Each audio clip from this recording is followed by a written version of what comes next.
Tisser un tapis, ça prend du fil. On le fabrique en acheminant ces balles de fibres de nylon ou de polyester dans l'ouvreuse et la mélangeuse. Aucun nœud ne résiste à cette carde qui démêle les fibres une à une, les aligne en rangées régulières et les assemble en rubans assez larges.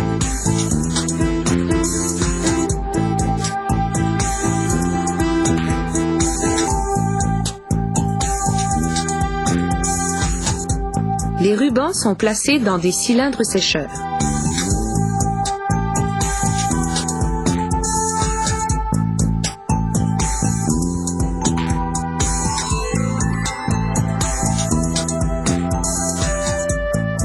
Après s'être fait suffisamment remuer, il passe au banc d'étirage.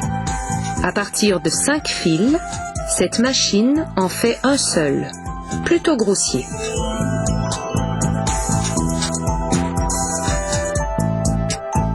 Ce fil est installé sur des bobines.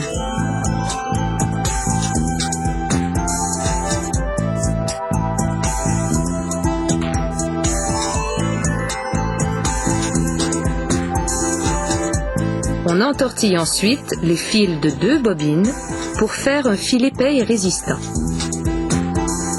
Puis, on les entortille à nouveau 2 par 2 pour former un fil retors.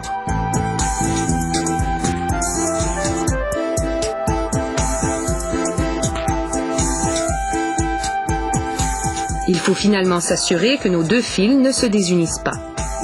La chaleur d'une machine à fixage thermique agira sur eux comme celle d'un fer à friser pour les cheveux. À 132 degrés Celsius, la mise en pli sera des plus efficaces.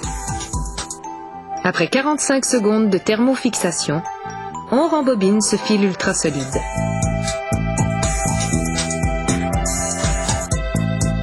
« 1440 bobines de fil seront nécessaires pour fabriquer un tapis d'une largeur standard de 360 cm.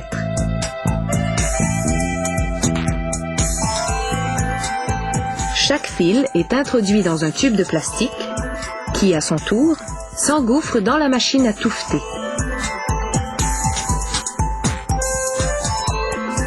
À chaque fil, son aiguille à touffeter. Il en faut donc 1440.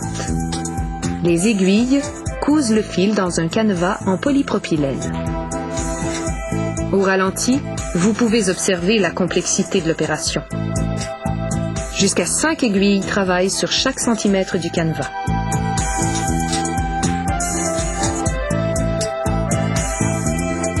Il en résulte une moquette qu'on pourra ensuite teindre pour la rendre encore plus attrayante. Pour les tapis multicolores, on utilise une machine appelée chromajet. Elle fonctionne presque de la même façon qu'une imprimante. Elle envoie des jets d'encre de différentes couleurs dans les fibres du tapis. Plus le motif est complexe et comporte des couleurs vives, plus la machine doit passer souvent sur le tapis. C'est beaucoup plus simple avec les teintes unies. Ces immenses réservoirs sont remplis de colorants. Le tapis fait trempette pendant 4 heures dans un bain de colorant et d'eau, chauffé à 100 degrés Celsius. Une autre méthode utilise la chaleur et la pression d'un autoclave. Cette méthode fait en seulement 30 minutes l'équivalent de la méthode du bain en 4 heures et teint plus de tapis à la fois. Une fois la teinture terminée, on applique une colle à base d'eau sur un support de polypropylène. Puis, ce support se retrouve sur le canevas initial, maintenant les fibres du tapis en place. Ce rouleau presseur marie les 2 supports. Après un bref séjour dans un four pour faire évaporer l'eau que contient la colle, on découpe le tapis en rouleaux de 30,5 mètres linéaires. Il ne reste plus qu'à lui marcher dessus.